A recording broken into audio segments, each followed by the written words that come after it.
Clarice. Gracias a ustedes, buenas tardes a todas, a todos y todas.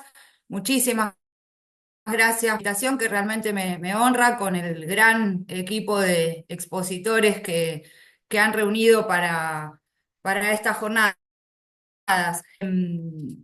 Bueno, una breve consideración preliminar, desde ya que con todo mi desagrado con esta reforma totalmente regresiva y desprotectoria en líneas generales, que hablas de otros prestigiosos doctrinarios que nos preceden a todos. Ya creo que encaja muy bien acá el concepto de huida del derecho del trabajo que plasma esta reforma de la ley 27742. Y creo que también le encaja muy bien la descripción de debilitamiento subjetivo del derecho del trabajo, ¿no? Que explican este fenómeno, como por ejemplo el doctor Goldín, eh, explican, digamos, cómo se diluye no solo la figura del trabajador, que esta ley lo hace, por ejemplo, con las falsas autonomías que consagra o por lo menos intenta, abriendo esa puerta en el artículo de los tres colaboradores, lo mismo en la verificación de la presunción del 23, que bueno, no son temas de esta clase de hoy, pero también trae como una de las más importantes, junto con la eliminación de las indemnizaciones agravadas, no multas, digamos, debilita la figura del empleador, y eso lo hace a través de este tema que nos convoca hoy, que es la reforma no solo del 20, sino también del 7 bis y la del 136, que un poco también intenta colaborar con esta división de la figura del empleador. Así que bueno, yo hoy les comento, voy a ir de menor a mayor, como esta toca como muchos institutos del derecho del trabajo.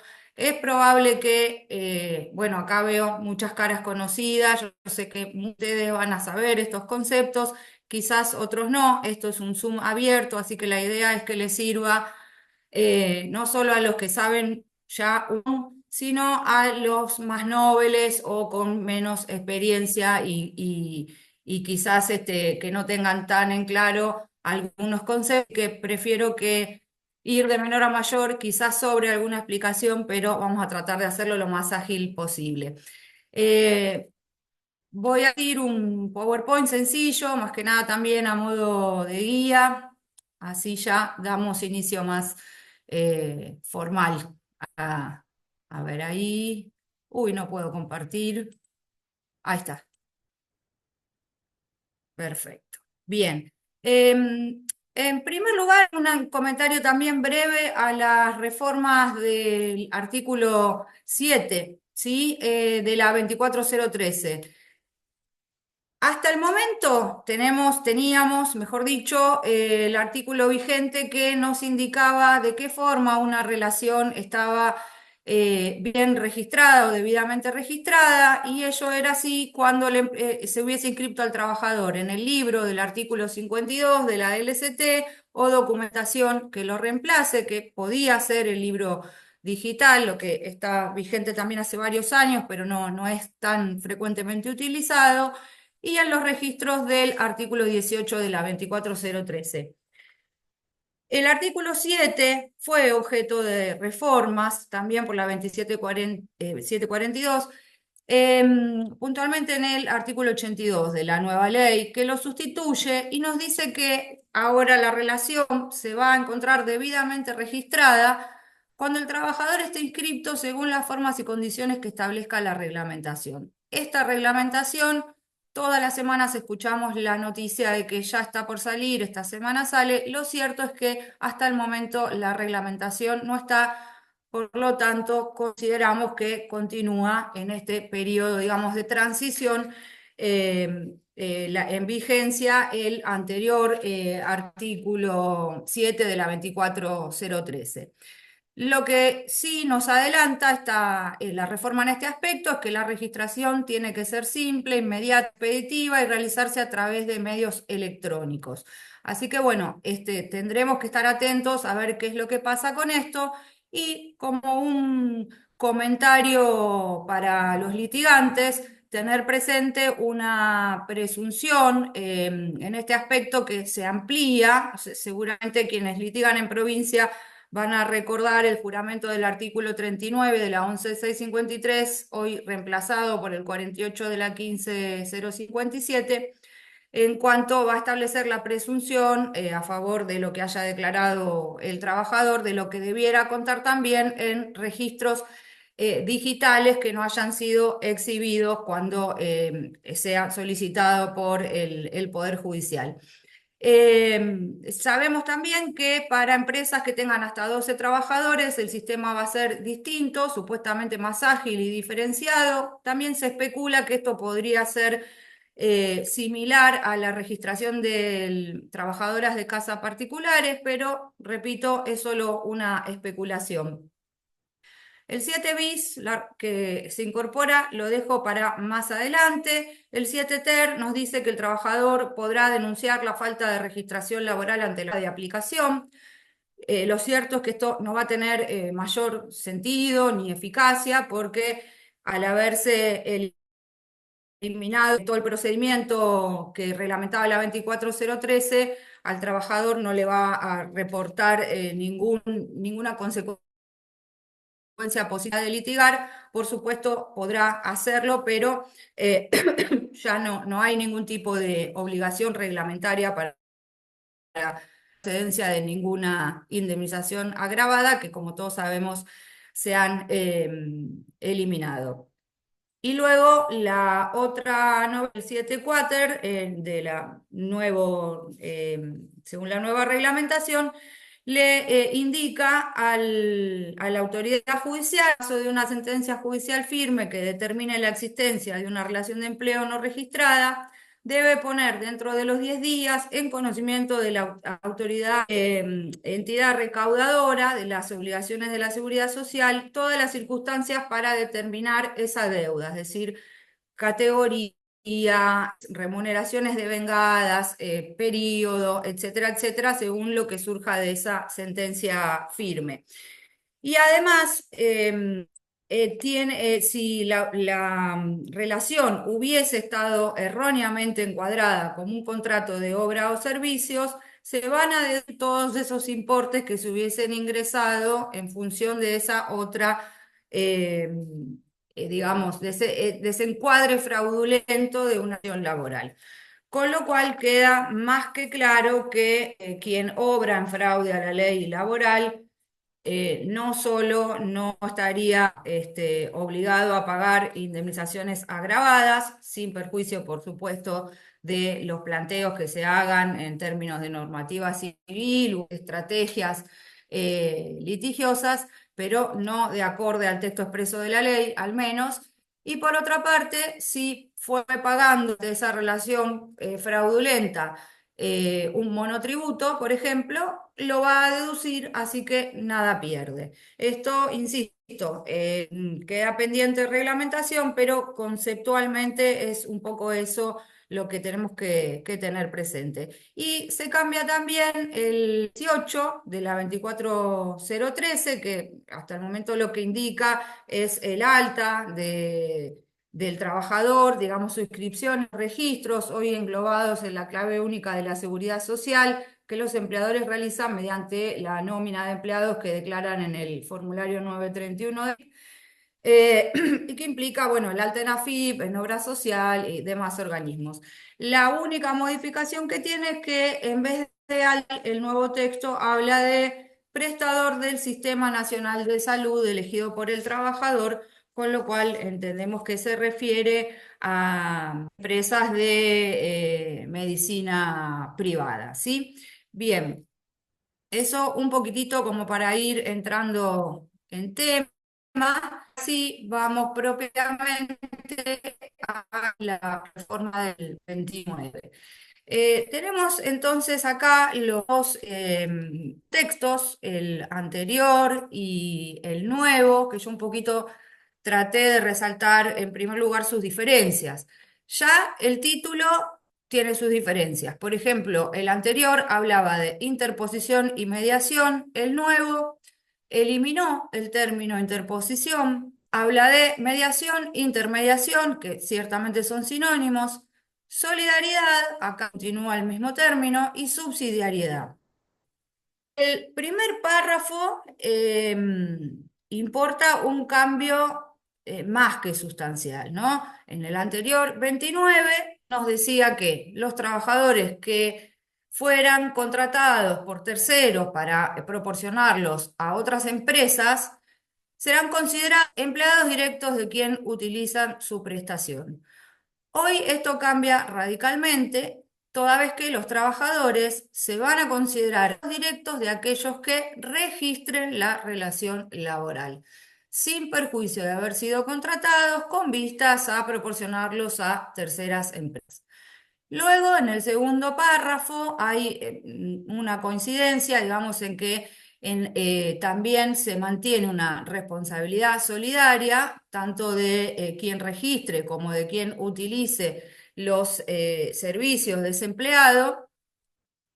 Sin embargo, se modifica en cuanto se incluye expresamente que la solidaridad, dice, va a ser exclusiva respecto de obligaciones devengadas durante el tiempo de efectiva prestación para esta última, lo cual también es bastante complejo de interpretar y no se preocupen que voy a ir avanzando en todo esto.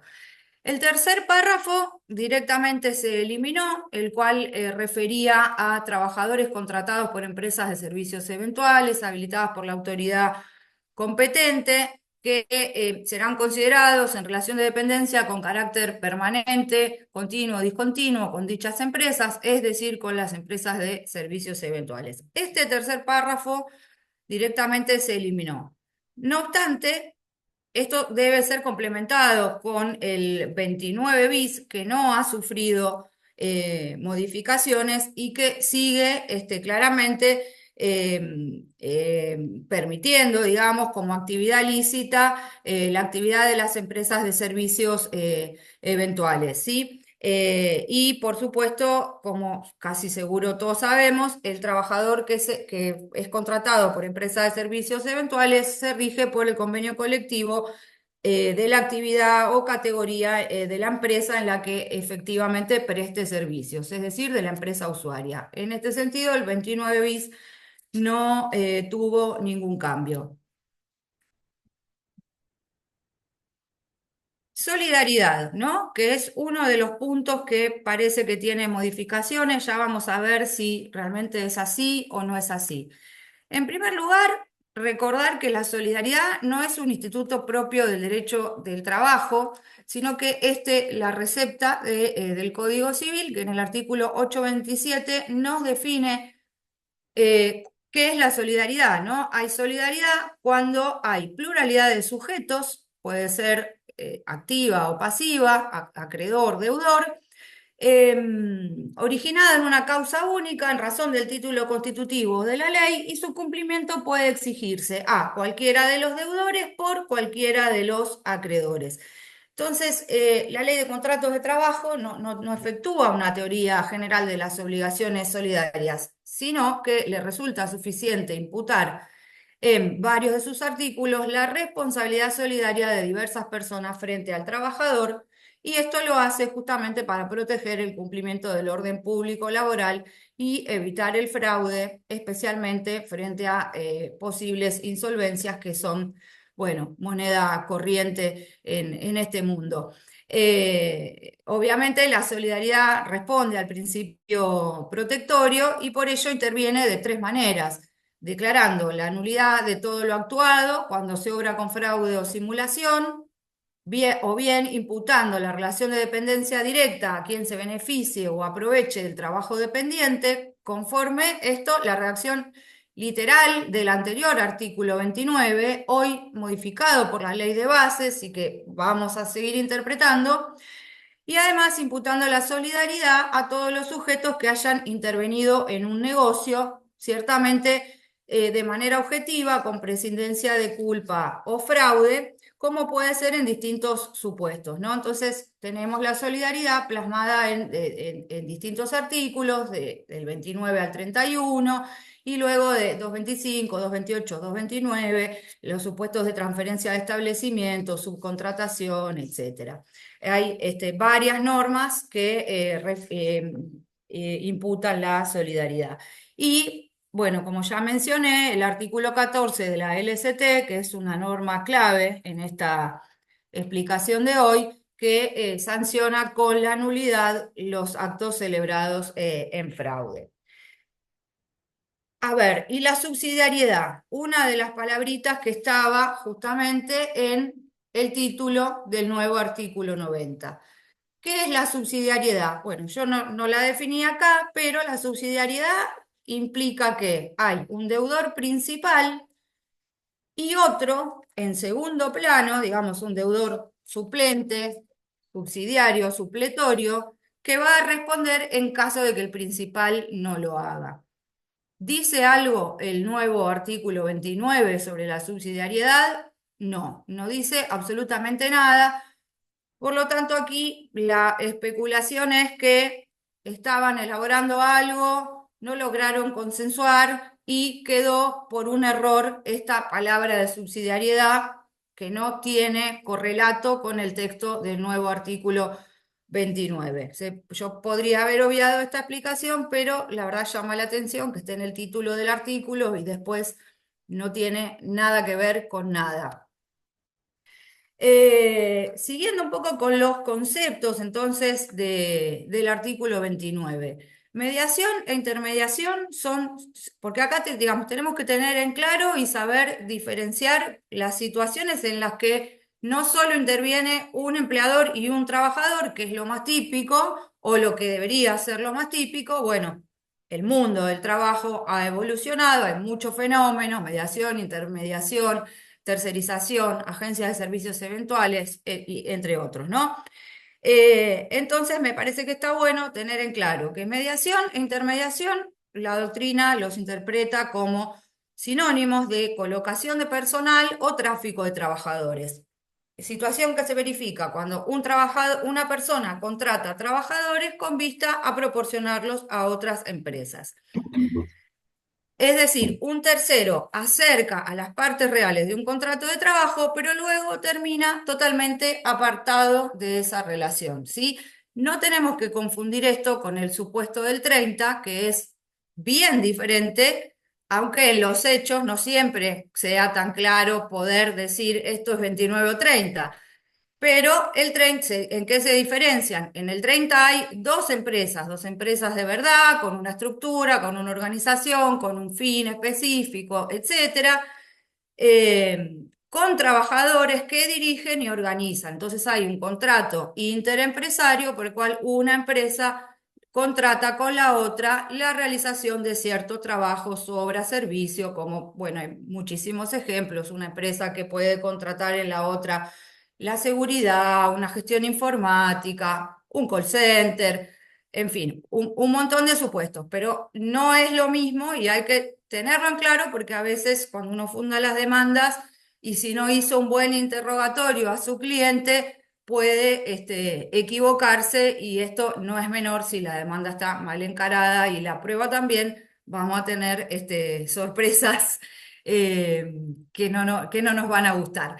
Eh, entonces, esta es la diferencia. Bueno, justamente el maestro Cornaglia, que va a cerrar estas jornadas, nos recuerda una nota característica de la formulación de un orden de relaciones laborales que esté organizado tras el objetivo de independizar al trabajo de las características de la mercancía como valor libre de intercambio, es la personalización de la relación en sí misma. La vinculación trabajador-empleador con sentido humano y dignificante que vincule a las partes en el producto final de la creación concertada. El derecho del trabajo argentino reconoce estos valores en la Constitución, en la LST, a partir de la propia conceptualización del trabajo que hace en su artículo 4 y orienta imperativamente al intérprete a tener que respetar en primer término, justamente como dice el artículo 4, el trabajo como principal objeto de la actividad productiva y creadora del hombre. Y subordina este valor a lo que hace al intercambio y al fin económico. ¿Y a qué viene esto? Que la colocación de personal sucede en el momento más trascendente de la existencia profesional del trabajador, cuando por lo general éste se encuentra en su peor estado de hiposuficiencia, que es el desempleo. Entonces resulta manifiesto el estado de necesidad en que se encuentra. La colocación de personal es fundamentalmente la intermediación al momento de ingreso del trabajador a la empresa, aunque sus efectos suelen prolongarse en el tiempo. Esta es la mejor explicación que encontré, como les decía, del doctor Cornaglia, que va a estar con ustedes cerrando este ciclo. Por otro lado, tenemos las agencias de servicios eventuales y también las de colocación de personal, ¿sí? Actividad lícita es un supuesto de intermediación lícita que se produce cuando la intermediación la realizan empresas de servicios eventuales que están sujetas al cumplimiento de un montón de requisitos formales de habilitación, tienen que demostrar solvencia, pueden solo desarrollar su actividad en determinada área geográfica por determinado tiempo para el cual fueron habilitadas, etcétera, etcétera, y que además realmente tienen que, digamos, tiene que cumplirse una cuestión, digamos, ya no solo para que el trabajo sea eventual, no solo tiene que existir un cumplimiento de requisitos formales por parte de la empresa de servicio eventual, sino que además que el personal que suministren a las empresas usuarias debe realmente estar destinado a cubrir necesidades eventuales objetivamente consideradas. Todo esto, bueno, también está muy reglamentado, no me voy a explayar sobre eso, pero sí es importante saber que este es el supuesto de intermediación lícita cuando se cumple el doble requisito de manera acumulativa de cumplir con la forma y con el fondo. Luego tenemos también las empresas de colocación de personal, que no son tan comunes en nuestro país, sin embargo existen algunas. Es una actividad que está permitida por la vigencia del convenio 96 de la OIT en nuestro país y pueden operar en esta actividad. También tienen un control muy, muy fuerte en relación a la tarifa que pueden cobrar de las empresas que lo contraten, no pueden reclutar trabajadores extranjeros, sino solo con autorizaciones específicas, no pueden cobrar lo que quieren, pero muy especialmente se establece por reglamentación, de esto es decreto 489 del 2001, que las empresas no, estas empresas de colocación de personal, no van a ocupar el lugar del empleador, debiendo limitarse a intermediar en la colocación. Por lo tanto, estas empresas no podrían aparecer como las empleadoras en el recibo de haberes ni dar de alta a un trabajador porque esta reglamentación se los estaría prohibiendo, ¿no es cierto? No ocupan el lugar del empleador. Y ahora sí, bueno, vamos a entrar en esta figura de interposición que no aparece esta palabra de interposición en el titulito del artículo 29. Sin embargo, es donde más tenemos que hacer foco los abogados a la hora de ver de qué se trata esa consulta que nos traslada a un cliente y se me contrató tal y quién le daba órdenes. Bueno, siempre el interrogatorio es muy importante porque es lo que nos va a permitir conocer la realidad. También palabra clave en esta explicación de hoy.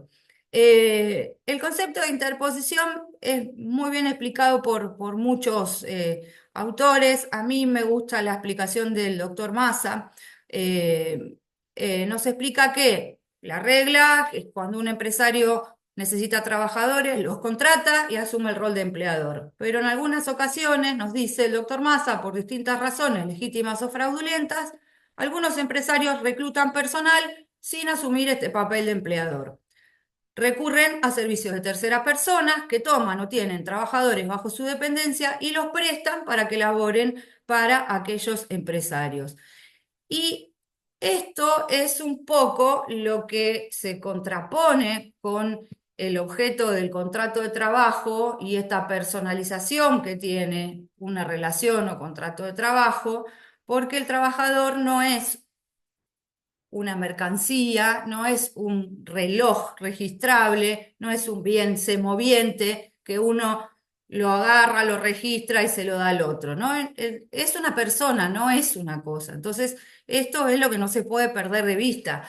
Entonces, este tercero, prestador de trabajadores, se interpone en la relación material y lógica que debe mediar entre el empresario que recibe el trabajo y el dependiente que lo aporta. Entonces acá ya no tenemos los dos roles clásicos de una relación, sino que tenemos tres: trabajador, empleador formal, prestador de trabajadores y, y el empresario que recibe el trabajo del primero. Obviamente es una configuración artificiosa porque esto no es lo normal. Y bueno, estos dibujitos, ¿a qué vienen? Eh, la persona interpósita, esto para decirlo sencillamente y agilizar un poquito la explicación, esa persona interpósita no tiene un conjunto de bienes destinados al servicio de una actividad, no es dueño de un establecimiento, no presta servicios, solo hace un tráfico de personas como si fueran cosas, digamos, ¿no? Para que quede claro la idea. Entonces, esto, bueno, desde antaño se ha detectado esta maniobra, que es la que expone a los trabajadores a un fraude laboral, porque, bueno, no es casualidad que este interpósito que intenta hacer las veces de empleador es una persona insolvente, ¿no? Y justamente ese es el servicio que brinda, tratar de funcionar como escudo frente a reclamos o testaferro, hombre de paja, como quieran llamarlo, sabemos a lo que nos referimos. Entonces, esta figura trilateral siempre fue problemática porque se usa para eludir responsabilidades laborales. Por ello, la ley argentina estableció el mecanismo antifraude y sancionó, o estableció, mejor dicho, expresamente, que eh, el empleador iba a ser la empresa que se beneficiara con los servicios del trabajador y no el empleador formal. Hoy, lamentablemente, esta regla antifraude que tenía el anterior 29 ha sido modificada y el nuevo artículo 29 es una puerta de entrada al fraude de la mano con el nuevo 7 bis de la 24013.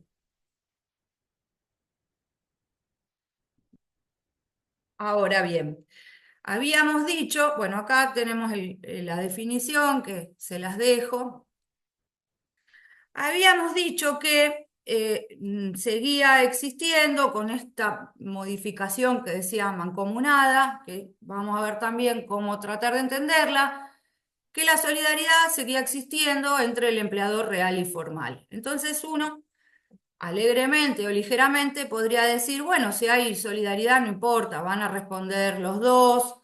eh, ¿Por qué nos vamos a hacer problema? Es lo mismo, se puede mandar a los dos, al formal y al real, ¿no? Pero esto no es así. Yo sé que muchos lo saben, pero lo quiero resaltar para quienes no lo hayan estudiado tan a fondo. Es muy importante que haya una correspondencia entre el empleador real y formal. ¿Por qué? Porque se producen muchos problemas para el trabajador cuando su empleador formal no es el verdadero empleador. Solo para decir los más importantes, podemos hablar de inseguridad laboral, solo puede despedir el verdadero empleador. Entonces, si ese trabajador es despedido por el interpósito, esa comunicación rescisoria va a carecer de eficacia extintiva, lo cual parece que quizás no podría ser demasiado importante. Sin embargo, la fecha de ruptura de un vínculo sí es importante en cuanto va a haber rubros que van a prosperar, a proceder o no, según justamente cuando se considere que el vínculo fue efectivamente disuelto, ¿no? Antes era mucho más importante por la procedencia, la vigencia de la 24013, hoy quizás menos, pero de todas maneras tiene su relevancia. Evasión de responsabilidades. Si no sabemos quién es el verdadero empleador que se oculta tras su testaferro, va a ser difícil saber a quién reclamarle una indemnización por despido, el reconocimiento de la antigüedad, el cumplimiento de las normas de seguridad e higiene, porque la empleadora formal generalmente es una insolvente sin recursos. Eh, Más importante quizás que esto, creo yo que es acá la clave, el desconocimiento de derechos por no saber quién es el verdadero empleador y violación del principio de igualdad de trato, del principio de igual remuneración por igual tarea. Si hay una persona que está registrada por un interpósito, acorde al convenio 130 de comercio, y trabaja en un banco o en otro tipo de empresa con un convenio colectivo superador en cuanto a escalas y condiciones, claramente va a tener un perjuicio salarial que se devenga mes a mes. Lo mismo con la sindicalización. Esa persona no va a saber qué sindicato lo representa. Esto va a influir también en la cantidad de delegados que tenga el establecimiento, que está directamente relacionadas con la cantidad de trabajadores bajo ese encuadre colectivo. Si tiene una contingencia laboral, va a tener salarios a la baja para a la hora de que se le liquide una prestación dineraria por un accidente o enfermedad. Puede carecer de falta de estabilidad si su convenio o su relación laboral le otorgaría mayor estabilidad y además cuando el empleador material real está oculto, es mucho más proclive a despedir, total, no piensa hacerse cargo, lo que favorece eh, una alta rotación también del personal. Obviamente esto va a tener impacto en su futura jubilación y bastantes otros problemas más, pero bueno, fundamentalmente es acá creo yo, el perjuicio más palpable que se da en este tipo de supuestos de interposición de empleador es el descuelgue del convenio colectivo con todo lo que implica, además de no poder identificar al verdadero responsable de una relación laboral. Y bueno, muy lamentablemente, el nuevo 29 parece que habilita esta opción de que cualquiera, ¿no? Cualquiera que registre pueda ser considerado el empleador directo, es la palabra que utiliza. Entonces, en qué se ve plasmada en qué nos afectan estas modificaciones del artículo 29? Fundamentalmente un desajuste con la realidad al considerar empleador directo a cualquiera que registre la relación, lo que viene de la mano con el nuevo artículo 7, era creo que 7 bis o 7 ter, ahora no me acuerdo, que le da validez a la registración efectuada por cualquier persona interviniente. Cualquiera es cualquiera, cualquier interviniente que es el que pasó sirviendo café mientras hacían un trato sobre a quién contratar, ¿no? Cualquiera es cualquiera que pasó por la puerta. Esto hay que entenderlo así porque cualquiera es cualquiera, por más obvio que parezca lo que estoy diciendo. Luego tenemos este problema de cómo entender un eventual cambio en la solidaridad y, por supuesto, la ilusión de la responsabilidad patrimonial del contratante de los servicios con los perjuicios que eso produce al trabajador y a la seguridad social. Un poquito este es el cuadro de cómo impacta este nuevo 29.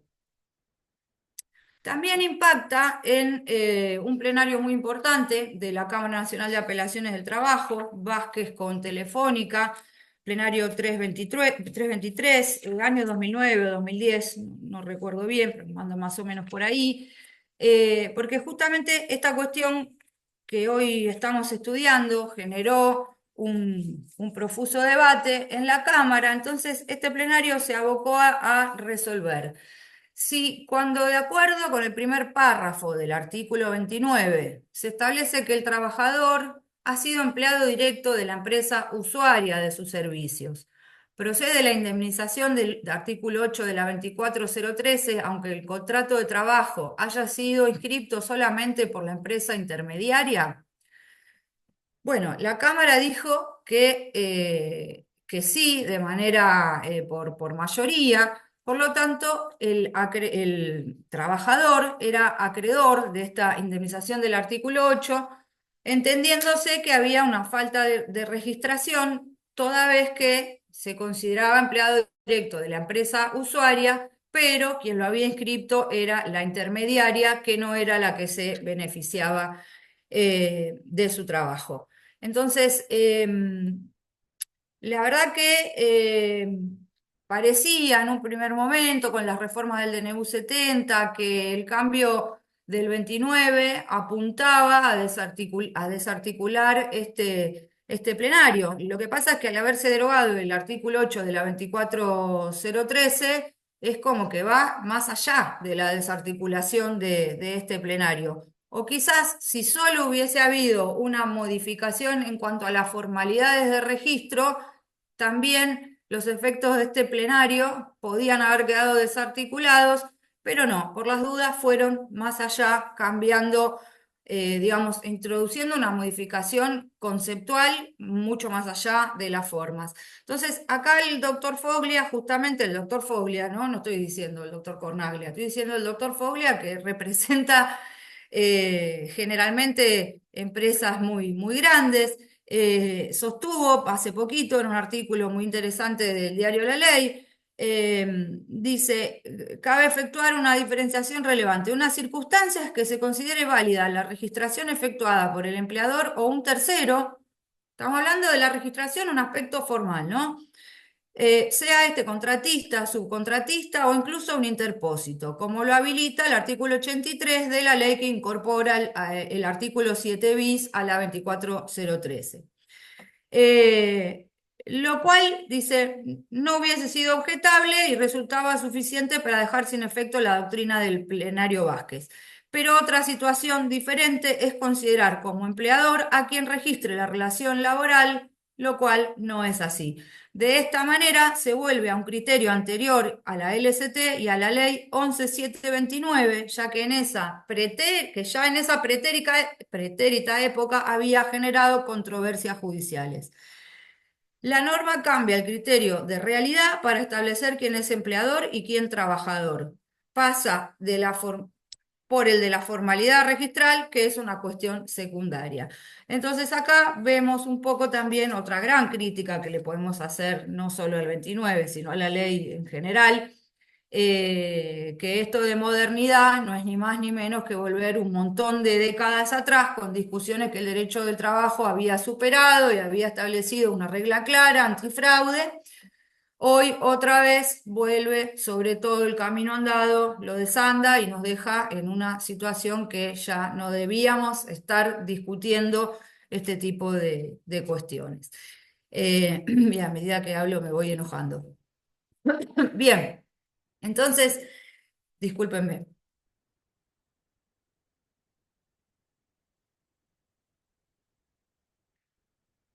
¿Cuáles son los cuestionamientos que podemos hacerle entonces a este nuevo, complejo, cuestionable, polémico artículo 29? En primer lugar, es una regla asistemática. Esta es la palabra que utilizó el doctor Tosca, que me pareció muy adecuada. Así como antes dijimos descuelgue de convenio colectivo, yo creo que también podemos decir perfectamente descuelgue el 29 está descolgado del resto de la LST, ¿no? El doctor Ackerman utilizó el término, esperen que es muy difícil, tengo acá un machete, desempleadorización, ¿no? Y también terraplanismo jurídico, ¿no? Como queremos discutir cosas que son tan obvias como que el empleador es otro que no es el empleador. Entonces, bueno, un poquito este es el concepto central. Eh, Esta norma no podemos considerarla más que completamente ineficaz frente a los valores, las realidades y los conceptos del derecho del trabajo que no han cambiado. Ya charlamos con la definición y estas palabras que me gustaron tanto del doctor Cornaglia. El objeto principal del contrato de trabajo, la actividad productiva y creadora del hombre. El eje es el de la dignidad de la persona. Los conceptos que tiene nuestra ley de contratos de trabajo, no quiero leerlos uno por uno porque me voy a repasar de hora, pero los conceptos de empresa, de establecimiento, ¿no? Como organización de bienes materiales, inmateriales, destinadas al logro de un fin económico, el concepto de empresario, que es quien tiene las facultades de dirección, organiza, dirige el trabajo, se beneficia del trabajo ajeno. Todos estos conceptos no han cambiado. Entonces, el nuevo 29 convierte en empleador a quien no actúa como tal, porque estábamos hablando de un interpósito que podía registrar y ser llamado empleador directo, según el nuevo 29, y sin embargo, esta persona no es ni un empresario, no tiene una empresa, no dirige un establecimiento, no tiene facultades de dirección, etcétera. Entonces, acá hay una disociación por completo de la realidad.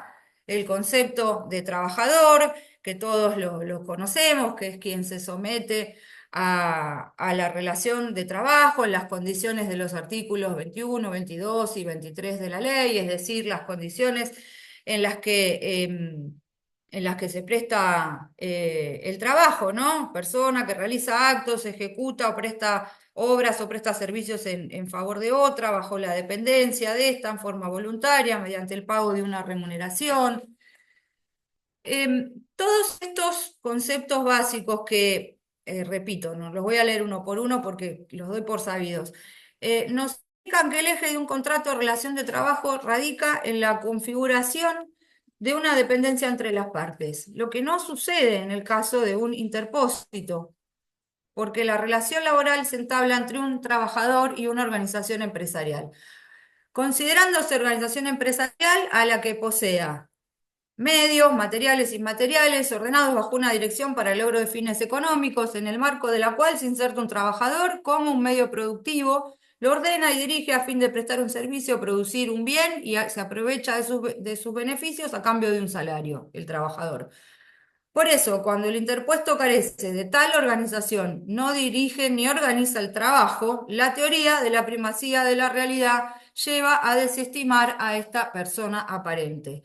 Esto no ha cambiado, ¿sí? La teoría de la primacía de la realidad, podemos hablar también del principio de la primacía de la realidad como derivación del principio protectorio, está completamente vigente en nuestro derecho del trabajo.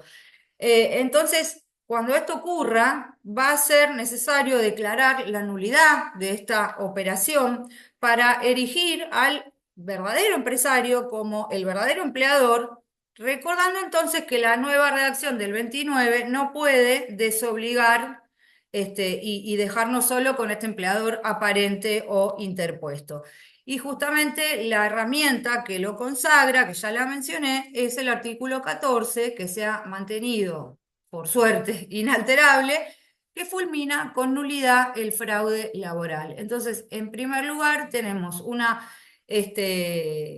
contradicción importante entre el 29 y el 14, y por supuesto el 14 es que nos da la llave para comenzar a resolver este problema. El 14 de la mano con el principio de buena fe que rige durante todo el contrato de trabajo y también las normas del Código Civil, artículos 9, 10 y 12 em, del Código Civil. Y por supuesto, la otra llave que tenemos para cuestionar este nuevo 29 es el principio de primacía de la realidad, que ciertamente no es exclusivo del derecho del trabajo, ¿no? Este es un principio que impregna todo el ordenamiento jurídico en todos sus fueros, de derecho de fondo, derecho procesal, siempre la búsqueda de la verdad objetiva es en definitiva lo que debe prevalecer por sobre las formas. Hay, bueno, numerosos fallos de la Corte que así lo han resuelto. En definitiva, se trata acá, conforme a este principio, cuando no hay correlación entre lo que ocurrió en los hechos y lo que se pactó o documentó, debemos darle primacía a los primeros. Es decir, primero la verdad, no la forma. eh, y este principio, bueno, surge de numerosos artículos, 8, 9, 23 de la Ley de Contratos de Trabajo, ¿no?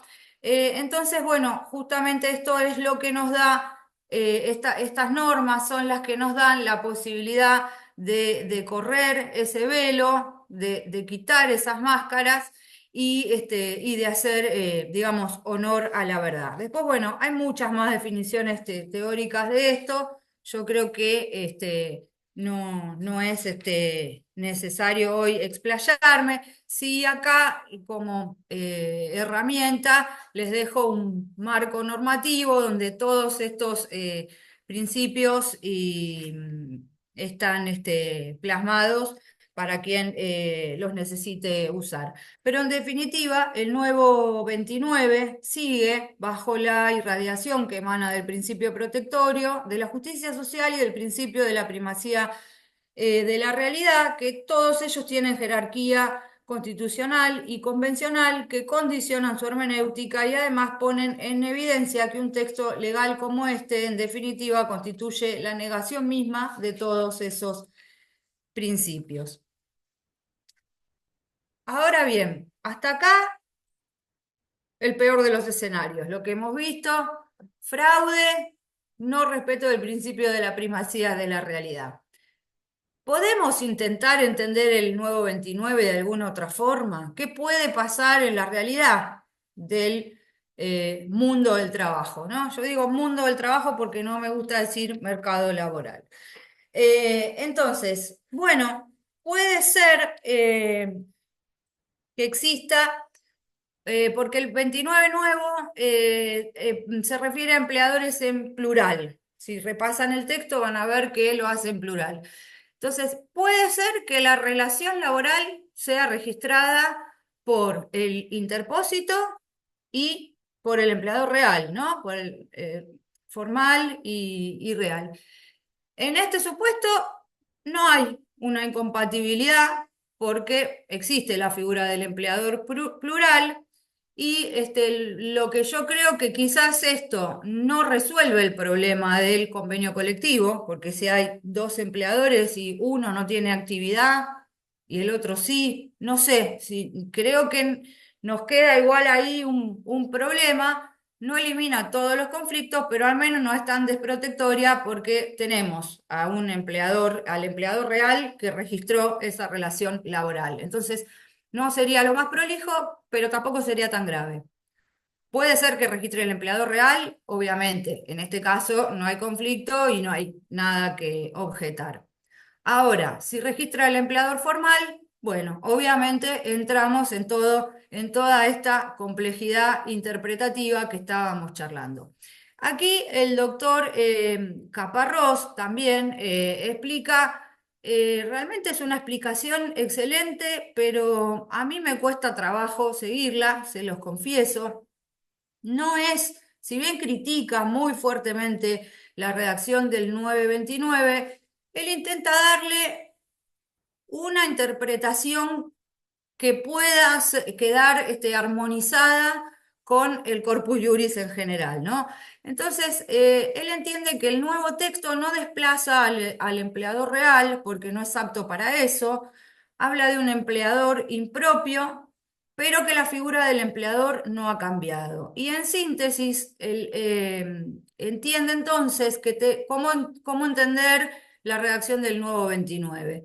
Bueno, con esta frase que yo les copié acá abajo, dice, hay que entenderlo como los trabajadores serán considerados empleados directos de aquellos que registren la relación laboral, aun cuando hayan sido contratados con vistas a proporcionarlos a terceras empresas, siempre que el supuesto se encuentre admitido por la legislación laboral y en tanto quien efectúa el registro pueda, además, ser válida y razonablemente calificado de empleador y sin que esto sustraiga al empleador material de su carácter de titular del contrato de trabajo.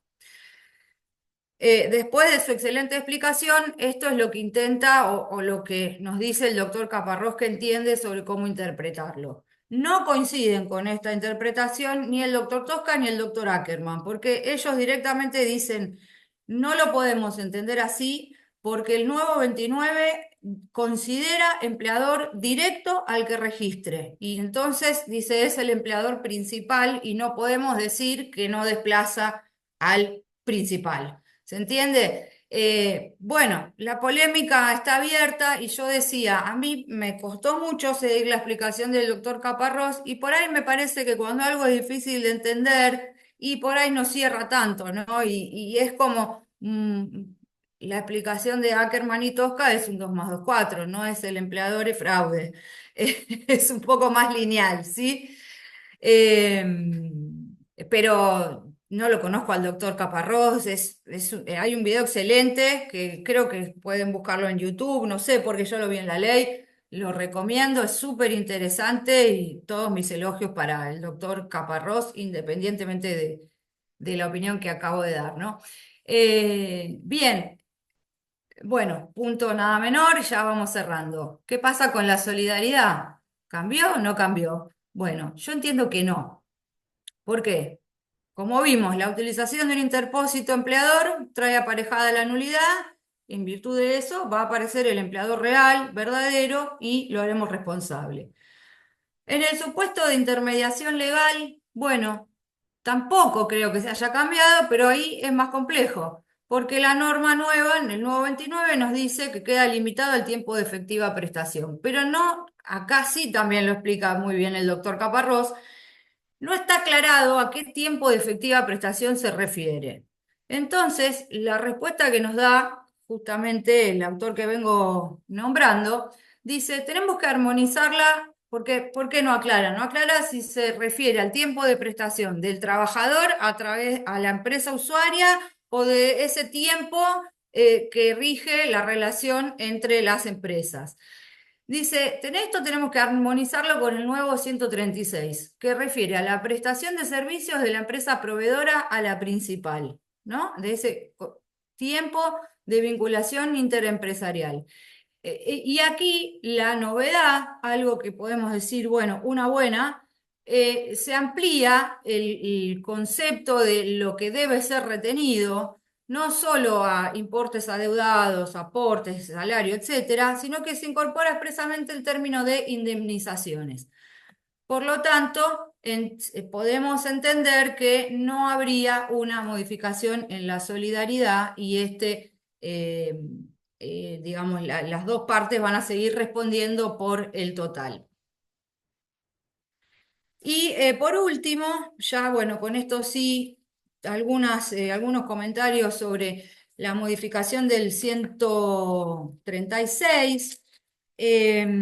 Bueno, a ver, el 136 siempre ha funcionado como una norma de garantía o de complemento de los artículos 29 y 30.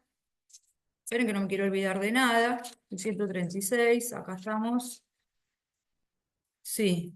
Eh, bien. Y ahora vemos que hay un cambio en el primer párrafo, ¿no? Antes decía, sin perjuicio de lo dispuesto en el 29 y 30 de esta ley, y ahora ese parrafito desapareció. A mí me parece que igualmente sigue cumpliendo la misma función de garantía de los artículos 29 y 30, porque fíjense que habla de primer párrafo contratistas intermediarios, más abajo también seguimos leyendo contratistas intermediarios. No me parece a mí que haya disminuido o haya cambiado esta función de complemento de las dos normas que ya venía complementando. Sí, me llamó la atención, yo no sé si ya estoy pensando mal, digamos, por defecto, vengo así configurada por defecto, pero fíjense que antes decía el trabajador tiene derecho a exigir al empleador la retención, ¿no? ¿Qué es lo que nos dice esta norma en definitiva? Retención. El trabajador exige la retención al empleador principal solidario y este, bueno, como sabemos, puede dar en pago por ese tercero con todo el efecto extintivo que corresponde. Lo adeudado, remuneraciones, otros derechos apreciables en dinero, decía el anterior artículo. Ahora el texto nuevo dice, podrá solicitar. Fíjense el segundo renglón del primer párrafo. A mí la verdad que me hizo ruido el cambio de esta palabrita porque exigir es, como todos sabemos, exigir y solicitar, creo yo, por lo menos la etimología de la palabra, ¿no? Si buscamos la palabra en el diccionario, que está bien, las normas no se analizan con el diccionario, pero solicitar implica que el destinatario de una solicitud pueda responder por sí o por no. No me gusta esta palabra, parece un debilitamiento en ese derecho que tenía el trabajador. Quizás exagere, no lo sé, veremos. No lo entendí, la verdad que no puedo más que hacer esta especulación en voz alta. Luego vemos, sí, como dije, una buena. Antes los conceptos que se podían retener y dar en pago eran remuneraciones u otros derechos. Esto de otros derechos por ahí se prestaba a discusión. Hoy la norma expresamente dice también indemnizaciones, lo cual me parece positivo. Se cambia también acá el empleador principal solidario podrá, y en la nueva norma dice estará facultado. Conceptualmente esto no hay ningún cambio. Y después hay una cuestión de reglamentación, en el plazo de pago y demás. Así que en definitiva no veo mayores cambios, salvo, digamos, me parece positivo que se haga mención expresa a las indemnizaciones. Es muy importante esta facultad de retención que tienen los deudores, los empleadores principales solidarios, los que litigamos lo sabemos, la importancia que tiene a la hora de conciliar juicios y demás. No cambian las obligaciones de fondo respecto a la solidaridad. Así que bueno, nada, lo único que me hace ruido es ese cambio de exigir por solicitar. Y ya para cerrar, a modo de conclusión de cierre o frase de cierre, justamente con Leticia hablábamos de Hierrezuelo. Acá una frase que me gustó mucho eh, de este libro que mencionábamos de los doctores Hierrezuelo y Pedro Núñez. Dice, el cinismo de un derecho del trabajo desajustado de la realidad se paga con el padecimiento de los trabajadores. Por ello, el principio de primacía de la realidad en nuestro medio tiene y debe seguir teniendo una importancia y un alcance superlativo a los fines de garantizar el éxito del principio protectorio. Muchas gracias por su atención y espero haber sido clara y útil.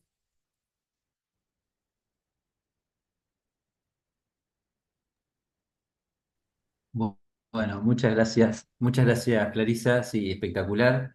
Sé que es un tema difícil para entrarle, incluso los abogados de año, a veces nos confundimos los artículos, el 29, el 30, el 31. Bueno, sabemos que la ley tiene un fin antifraude, pero bueno, a veces hay que ser preciso a la hora de plantear los encuadramientos.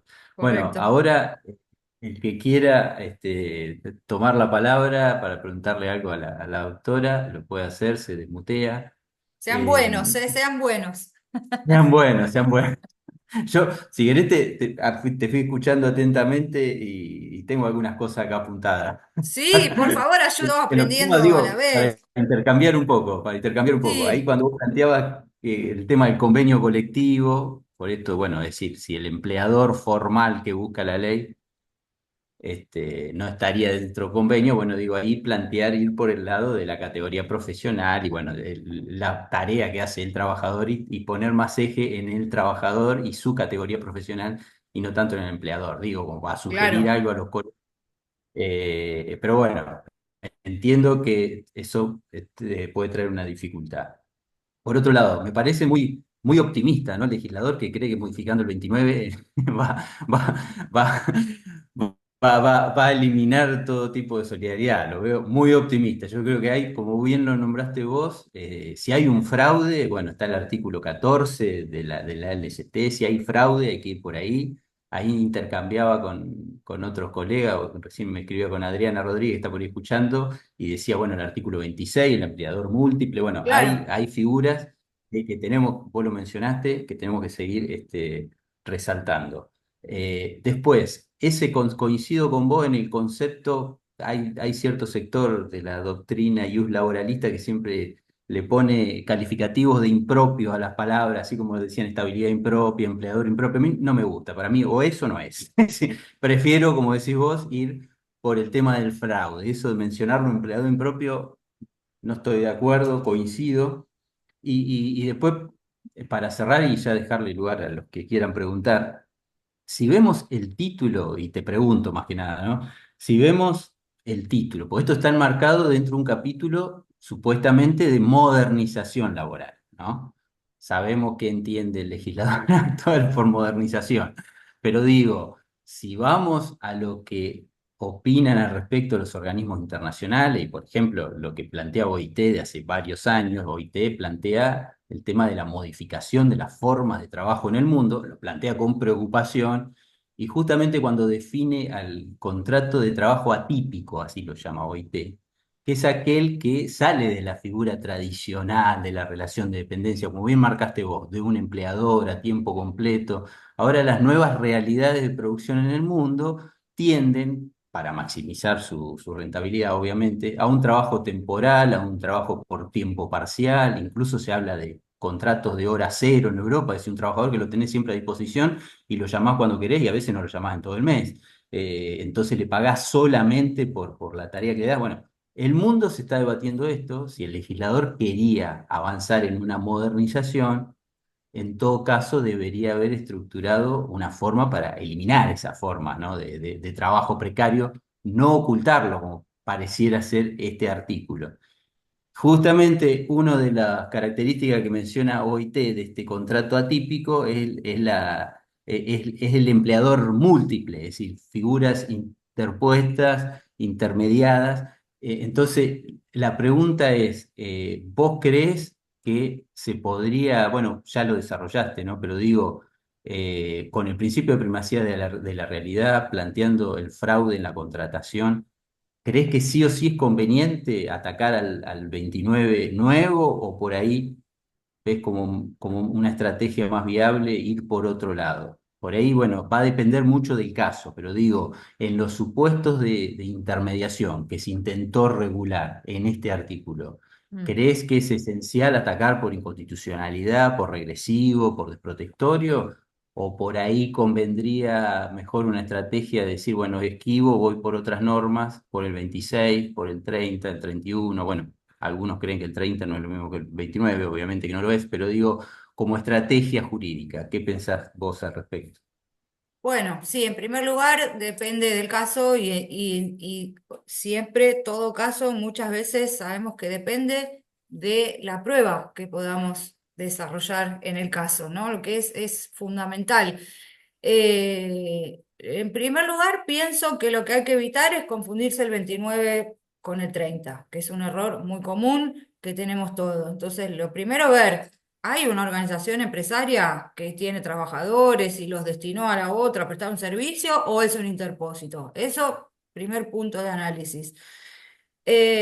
Por otro lado, yo hablando como abogada litigante, creo que en primer lugar siempre plantearía la inconstitucionalidad por regresivo y por desprotectorio de este cambio normativo. Y en segundo lugar, si así no fuera, planteo el fraude.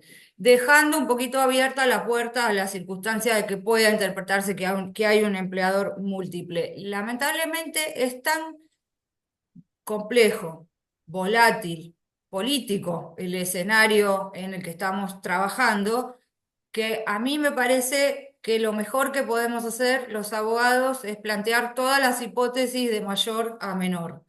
En la medida que obviamente no exista una incompatibilidad. Si yo voy a decir esto es 29, el empleador es tal y no es, y no el que registró, no voy a poder plantear el 30 ni otra estrategia, ¿no? Eso, por supuesto, los planteos no pueden ser incompatibles. Eh, la verdad que sí, yo repito, plantearía primero una inconstitucionalidad, inconvencionalidad por violación de la primacía de la realidad, la discriminación, por afectar la igualdad de trato, etcétera. Siempre acá el elemento principal pasa por el convenio colectivo, esas condiciones de trabajo, el salario devengado versus el que le esté pagando, la afectación de los derechos sindicales y todo lo que implica que una persona no esté trabajando bajo el encuadre colectivo que debería tener, que es digamos, el perjuicio más palpable en los casos de registración por interpósito. Eh, y, y de manera supletoria eh, plantearía todo, inconstitucionalidad, fraude y dejaría la puerta abierta a la figura del empleador plural. Bien, perfecto, perfecto. Acá hay otra pregunta en el chat.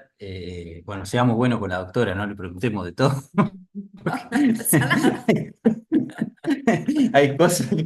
No, no, pero digo, no, no, perfecto que pregunte, pero no tiene la solución de todo, no es la autora de la ley. No, acá Marcela Auleta pregunta, en el caso de tener que intimar por negativa de trabajo u otra irregularidad, ¿debería intimar al principal y notificar de ello al tomador de tareas con lo establecido en el artículo 136 de la LCT? Eso es lo que pregunta Bueno, acá en el claro, chat. no es nada menor la pregunta, porque tengo que saber y tener en claro primero quién es el empleador principal. Entonces, si logré descifrarlo, porque esa entrevista que tenemos con el cliente, que siempre es clave y es re complicada, porque a veces la gente tiene dificultades para expresarse, sí, bueno, sí, en fin, los que atendemos gente sabemos que la gente nos cuenta lo que puede apreciar, ¿no? Y que siempre faltan muchos datos cuando accede a la consulta. Pero lógicamente, si yo creo que el empleador principal no es el que aparece en el recibo, y sí, es lo primero que voy a decir. No le voy a decir vos sos solidario y reteneme, le voy a decir hacete cargo, etcétera, etcétera. Lo voy a intimar como principal de movida, porque si no después voy a tener un problema. Por supuesto, todos sabemos la importancia de los telegramas, ¿no? Porque ahí ya uno fija posición y define una estrategia. Pero Ahí, sí, gracias. Ahí Agustina, no sé, levantó la mano, quería hacer una pregunta. Sí, una pregunta a los dos, más que nada una reflexión. Quedó muy claro, Clarisa, de tu exposición, las herramientas para poder contrarrestar, ¿no?, esta modificación. Pero la pregunta es, quizá es una tontera, pero ¿qué es lo que los llevó? ¿Qué los habrá llevado a esta modificación?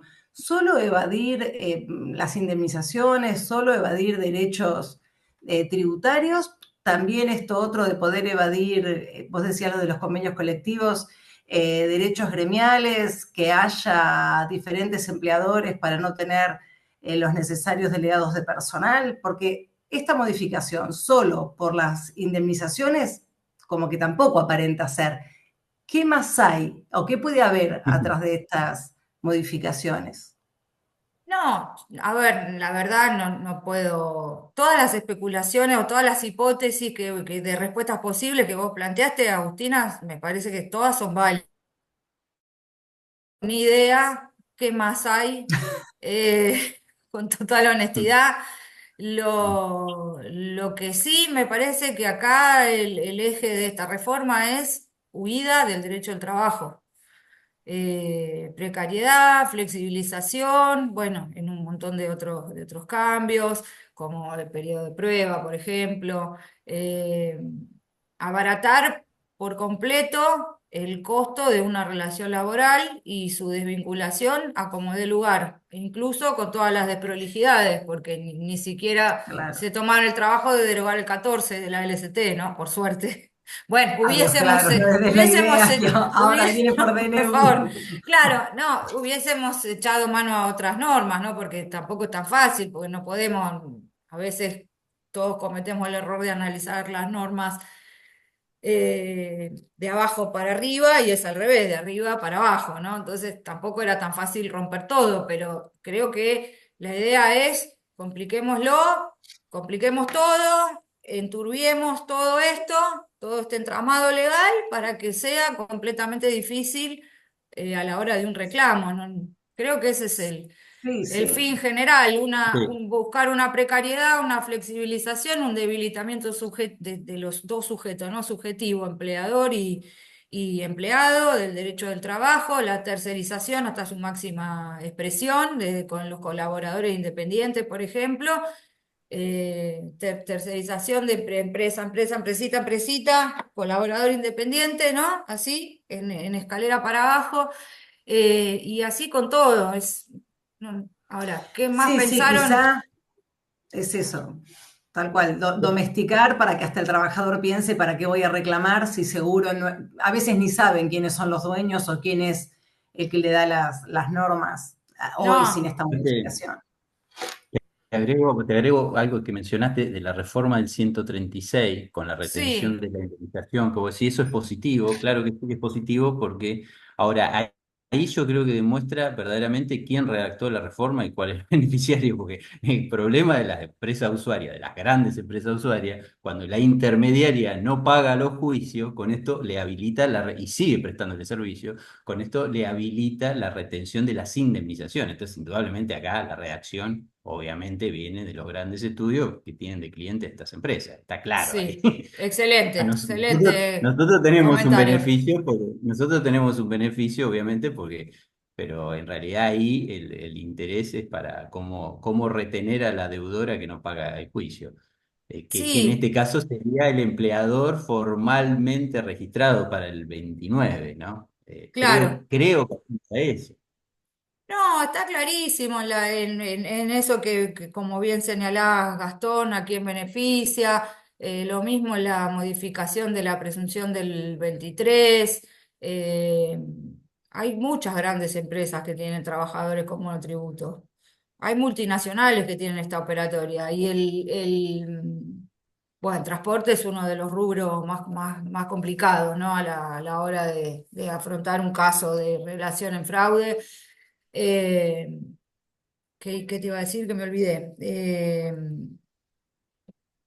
Aquí bueno, Toda la reforma del 242, por ejemplo, y ahora la reglamentación antibloqueo, que no la vi, pero bueno, como todavía no están pudiendo meterse de lleno, de manera directa con el derecho colectivo, van por donde pueden para debilitar, debilitar y debilitar, ¿no? María acá Paula está quería hacer un Paula comentario. Rezano, quería ¿Qué decir, tal? ¿cómo está? Buenas. ¿Cómo está, Perdón, que no me Paula? salía a subir la manito, por eso lo escribí en el chat. Bueno, felicitaciones. La verdad que es un tema impresionante este. Yo creo que algo que está bueno recordar es que en la ley original del 74 no estaba habilitada la posibilidad de contratar a través de empresas de servicios eventuales. Esa posibilidad digamos, de vivir de la colocación, es decir, la licitud de la obtención de beneficio de la fuerza de trabajo ajena sin realizar ninguna actividad social, porque es la mera intermediación. O sea, la ganancia que obtienen estas empresas es por la diferencia de pago del salario. Entonces, eso que se habilita como una excepción, ¿sí? Porque el artículo 29 bis es la excepción, o sea, está prohibida la colocación de personas o la intermediación, salvo que haya una empresa de servicios eventuales legalmente constituida, etcétera, etcétera. Sabemos que en general hay fraude, sabemos que en general no se cumple, pero el límite es el 29. En definitiva, la mayoría de estos juicios que se realizan en empresas de servicios eventuales o no se acredita la eventualidad, o sea, es decir, Las empresas grandes tienen en muchos casos, inician los vínculos laborales sin que haya ninguna de las causales para contratar a una persona en forma eventual a través de un contrato a través de estas empresas. Entonces, me parece que esto es una gran habilitación que se hace para, o sea, en vez de ser la excepción, pasa a ser la regla. Es gravísimo este punto.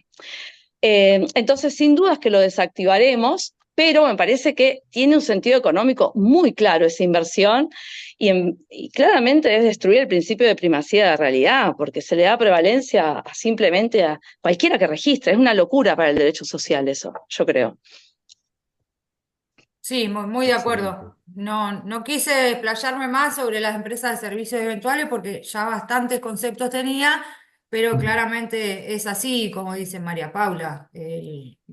Todos tenemos un montón de casos de trabajo eventual que no es eventual.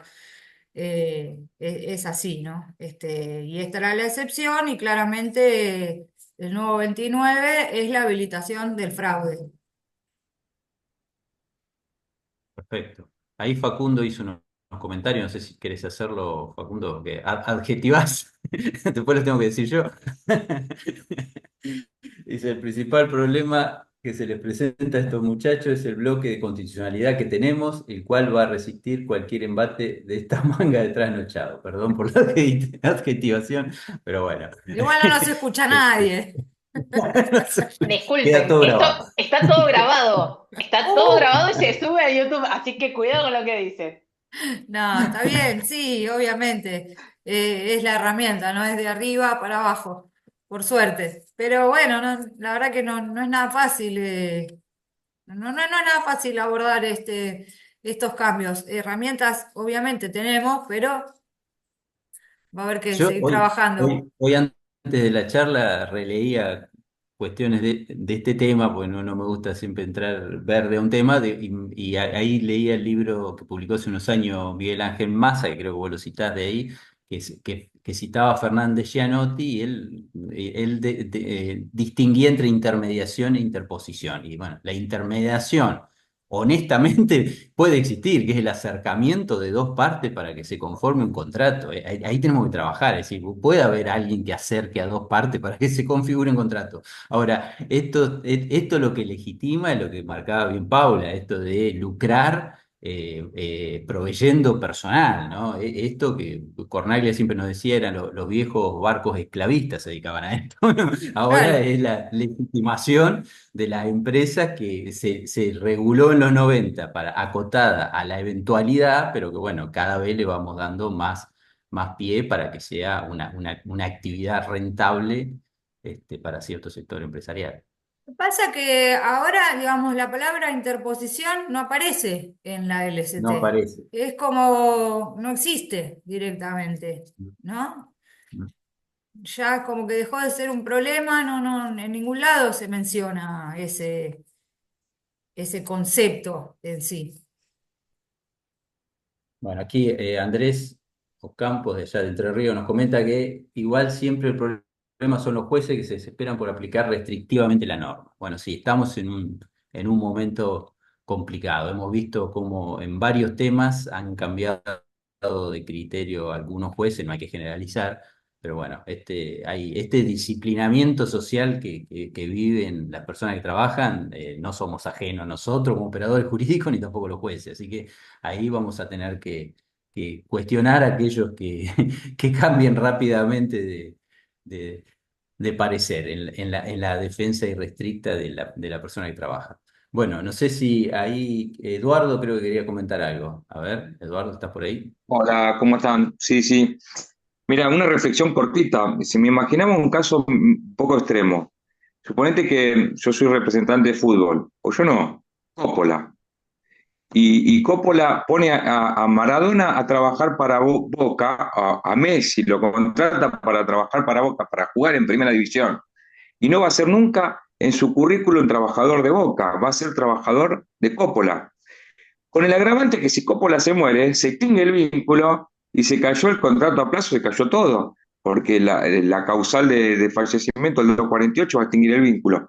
Entonces, o el 254, no me acuerdo cuál es la muerte del empleador.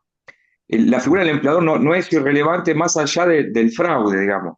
Me parece que si vos jugás en Boca Juniors en primero y te lo ganaste, tenés el derecho a que tu recibo diga sos jugador de Boca y que eso sea parte de tu historial laboral. Bueno, esta era la reflexión. Imaginamos un caso extremo y absurdo como este y puede llegar a pasar.